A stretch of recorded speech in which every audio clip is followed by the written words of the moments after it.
আমার ব্যক্তিগত মতামত হচ্ছে যে আমি প্রায়োরিটি দিই আর কি, মন্দির মসজিদের চাইতে আমি প্রায়োরিটি দিই যে প্রপার শিক্ষা দেশের হোক, অগ্রগতির জন্য দেশে যেটা লাগবে প্রপার শিক্ষা চাই, প্রপার স্বাস্থ্য হওয়া চাই। আর মন্দির মসজিদ যারা বেশি বিলিভার আছেন, যারা মন্দির মসজিদ তৈরি করছেন, এই কম্পিটিশনের কোনো দরকার ছিল না, বাট হচ্ছে মানুষের বিশ্বাসের উপরে তো আপনার কিছু বলার নেই। পার্টি তৈরি হবে, সে কার সঙ্গে কম্বাইন করছে, মানুষের তো আবেগটার কথা বললাম, মসজিদ নিয়ে মানুষের আবেগ আছে, কিন্তু পার্টি একটা নতুন তৈরি হলে তাকে নিয়ে আবেগ আছে কিনা সেটা একটা প্রশ্নচিহ্ন থেকে যায়। একটু ওয়েট করুন, ওয়েট অ্যান্ড ওয়াচ, সময়টা আছে।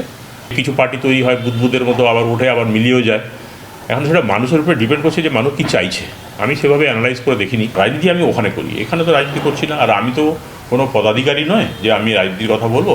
আমি কোথাও কোনো জায়গাতে তৃণমূলের কোনো জায়গাতে নেই কোথাও, খালি আমি বিধায়ক, একজন সিম্পল প্লেন অ্যান্ড সিম্পল বিধায়ক।